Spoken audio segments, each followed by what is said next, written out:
Memorials with hundreds of shoes, just like this one at St. Paul's Church in Saskatoon, have been set up all over the country, intended to honor the remains of the 215 children found at the Kamloops Residential School, each small pair of shoes for each child who never returned home. While many can't comprehend the fact that more than 200 bodies were found in a gravesite in BC, leaders here in Saskatchewan say there could be countless more bodies disrespected and disregarded here in the province.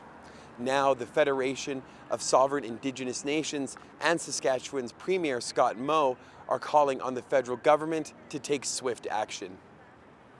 FSIN Chief Bobby Cameron says First Nation leaders were devastated by the news. He says residential schools in Onion Lake, Sturgeon Landing, and Beauval are all said to have mass graves. The FSIN wants all Saskatchewan sites examined with ground-penetrating radar, and Premier Scott Moe echoed that call this afternoon. If we do have similar unmarked sites with individuals in them here in Saskatchewan, we want to work as quickly as we can to identify who may be in those sites and to start to provide the first steps of closure for some families. And these are families that are our neighbors and our friends, that are our missing brothers, sisters, cousins, relatives. Memorials like this will likely continue as more graves are discovered. Efforts to identify more graves at a residential school once operated on the Cowessess First Nation are already planned.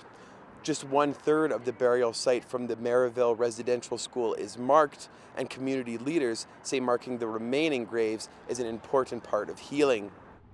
One survivor who was stolen from his family and attended Merivale Residential School says he recalls the abuse he suffered like a fresh memory.